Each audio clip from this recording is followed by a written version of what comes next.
दुनिया की दो सबसे बड़ी अर्थव्यवस्थाओं के बीच ट्रेड वार एक बार फिर तेज होता नजर आ रहा है। मामला जुड़ा है चीन और अमेरिका से। चीन ने अमेरिका के खिलाफ दो बड़ी जांच शुरू कर दी है और आरोप बेहद गंभीर हैं।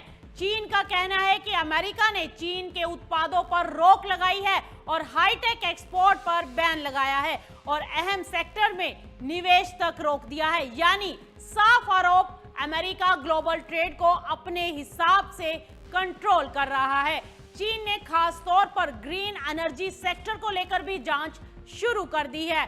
आरोप है कि अमेरिका ने सोलर और अन्य ऊर्जा उत्पादों की एंट्री रोक दी है। नई टेक्नोलॉजी के आने में देरी हो रही है और सहयोग पर भी रोक लगा दी है। यानी जो सेक्टर दुनिया को बचाने वाला है वही अब ट्रेड वार का नया मैदान बन गया है।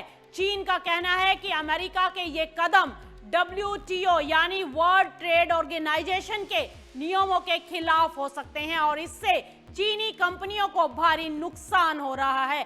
टकराव की जानते हैं असली वजह क्या है।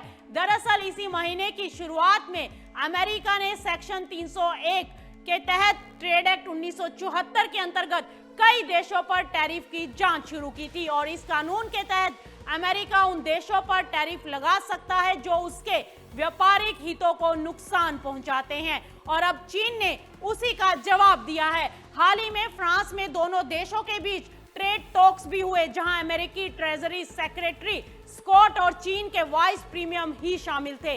बातचीत खुली और रचनात्मक बताई गई और लेकिन जमीन पर तनाव अभी भी कायम है। और अब सबसे बड़ा सवाल, क्या दुनिया एक नए ट्रेड वॉर की तरफ बढ़ रही है? क्या इसका असर ग्लोबल सप्लाई चेन और कीमतों पर पड़ेगा? और क्या ग्रीन एनर्जी सेक्टर भी अब राजनीति का शिकार बनेगा? जब दो महाशक्तियां टकराती हैं तो असर सिर्फ उन पर नहीं, पूरी दुनिया की अर्थव्यवस्था हिल जाती है। क्या ये टकराव ग्लोबल मार्केट में नया तूफान लाएगा?